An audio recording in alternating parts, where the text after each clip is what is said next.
Hi everyone, welcome back to Crochet Rocks. Tracy here, and to another Monday book club open with me. Now this is Mindful Crochet, 35 creative and colourful projects to help you be in the moment, relieve stress and manage pain. Wonder how it does that. Just, relieve stress I can get, but manage pain, not sure. Emma Leith, this is by, and straight away there's a kind of a mindful mandala on the front page.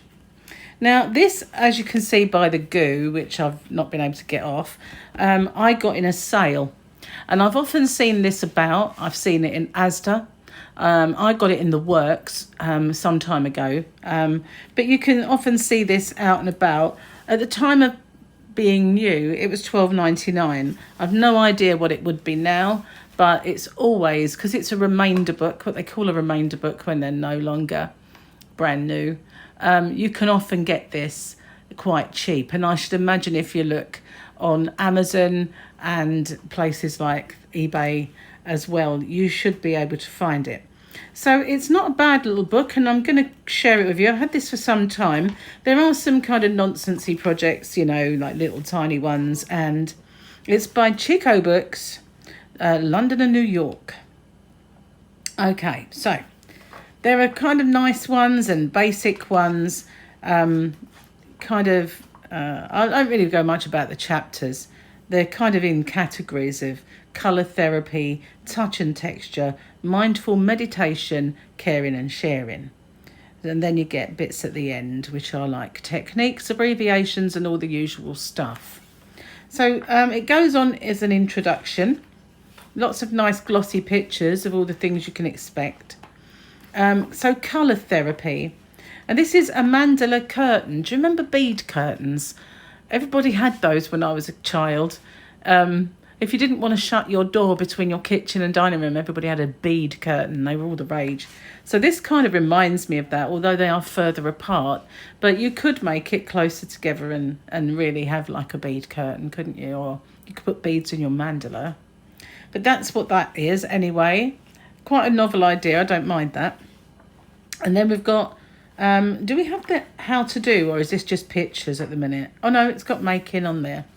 So this is the Colour Play Table Runner, which is just lots of squares, but they're joined onto the next one. I like it actually, the way that it's goes across. I mean, I think I'll give you a better picture.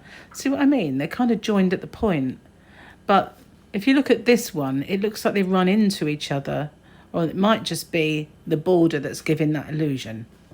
I haven't really studied how they do it, but there it is more kind of, and here in the middle of it you can see. It's quite a different idea. I quite like it in a way. And then we get kind of a pelmet. Of course, they call it a valance, but I always think of valances being around a bed, and above your curtains is a pelmet. But, well, that's just what it was when I was a child. And that's actually a pretty cool idea.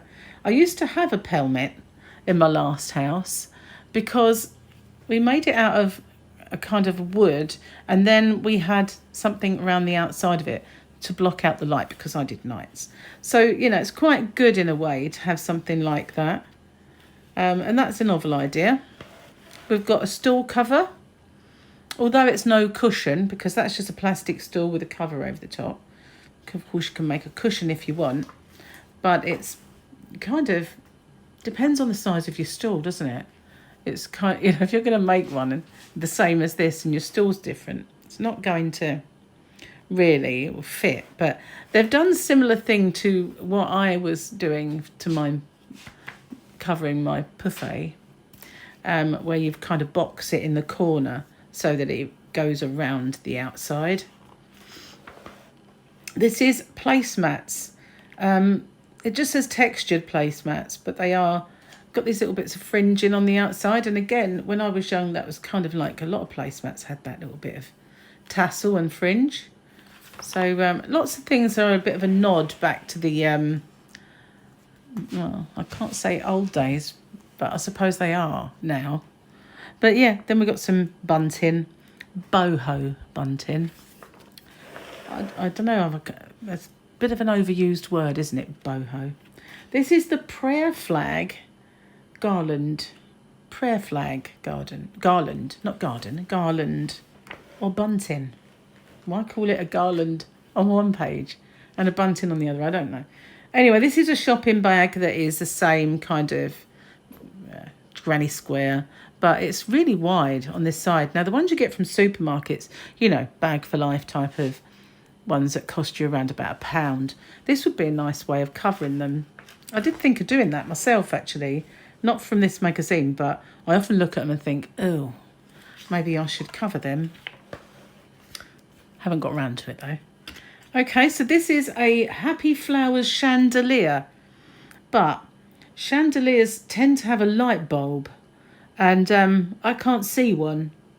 Maybe it just hangs from a light fitting. I don't know. But it's got kind of a fluffy ball at the top. And it got fluffy balls at the bottom.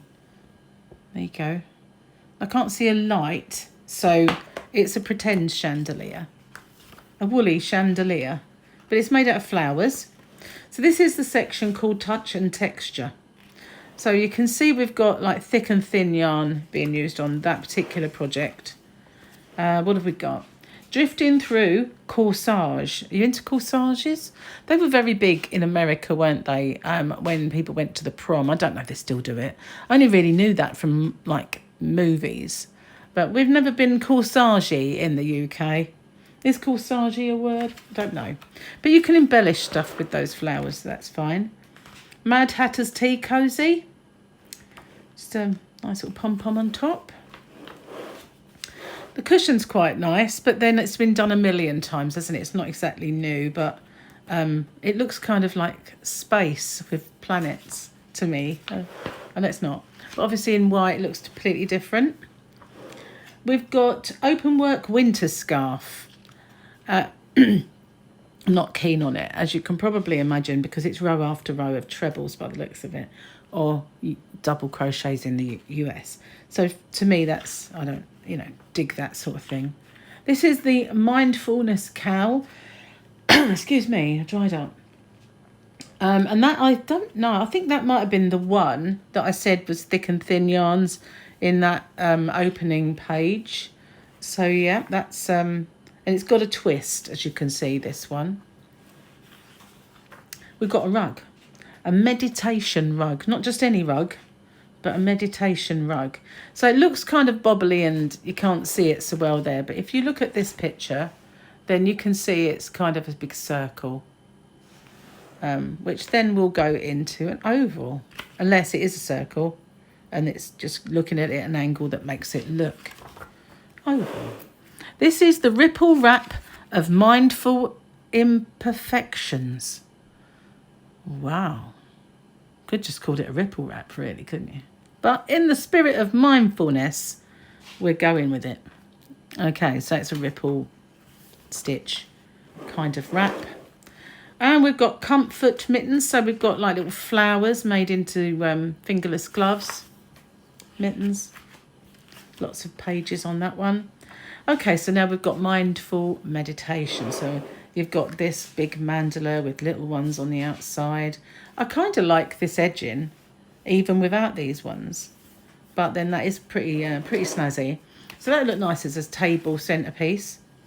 Boho baskets, again, that word. And mandalas in a hoop. The lovely Julie sent me a couple of those, but I have to say, nicer ones. If you're into that, there's quite a few pages on that. Oh, hanging garden plant holders. Reminds me of all the macrame ones my mother and I used to make, with all the spider plants hanging out of them. God, really dating myself, aren't I? So this is the one that we...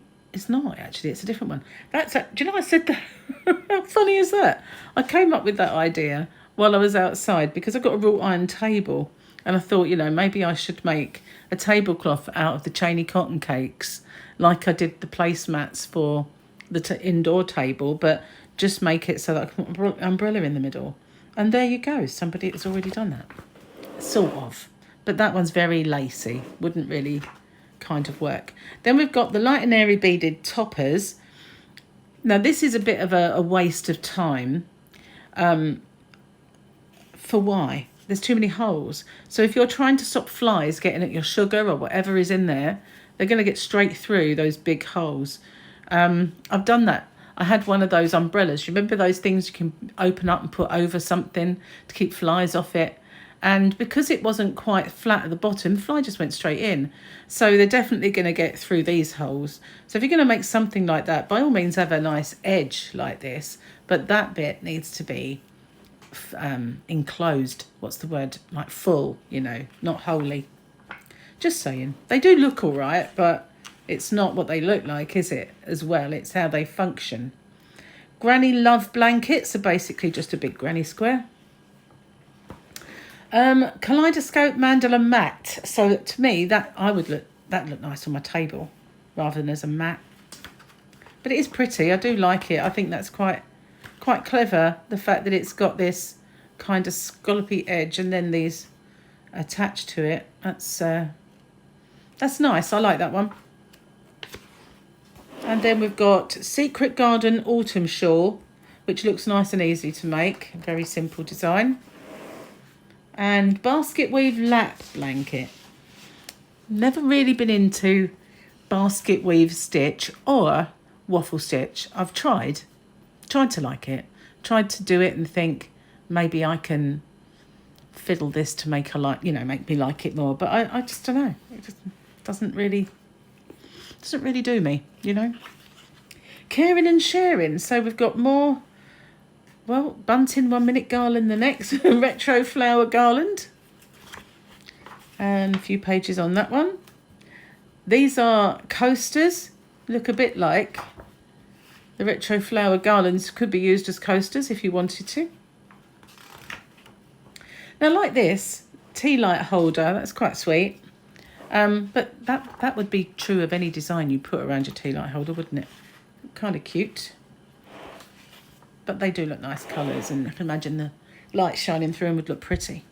And we've got heart-shaped garland bunting. Lots of garland and bunting in this. I'm not always keen on wall hangings, garlands and buntings. I do have one on my channel, which was for clouds and rainbows, I think. I can't remember now. This is a stress ball keyring. And I have to say, it's rather large as a keyring. But, you know, I can remember my eldest son had a bunch of keys once that you couldn't fit in a pocket because it was just so much on it and so many bulky things. Now I had a couple of key rings, but they do tend to bash my knees as I'm driving, so I don't always like them. But that wouldn't obviously bash. But it's quite a big size for a key ring. But you know, some people like that. Never lose your keys, would you? If you're a great big lumpy thing on the end of it. Maybe I do need that after all, because I'm always losing my keys. This is called Flowers in a Bobbin. We call them cotton reels, but bobbins go underneath in the machine. That's a bobbin. This is, to us, a cotton reel. So we got flowers in a cotton reel. And then I did try and make this once, whether it was this one or one of my own. I don't know. But unless you make this really stiff, it collapses big time. And there was no other way. Just following the pattern didn't really work. I'm sure it was that one I tried. Prayer beads purse. So I couldn't get that this was a purse, but obviously that's the flap and it comes over and there's your button. So it's different. Oh yeah, there you go. Picture of it as it shows. And there's a little chart. We've got Christmas baubles, very bright and cheery. They remind me of kind of Indian designs, you know, like the Festival of Light type, more than Christmas. They don't smack much of Christmas to me, but they're nice little baubles. Then we get all the techniques that we have, and all that stuff. Making rows. I mean, if you need that kind of basic instruction, you probably struggle with this.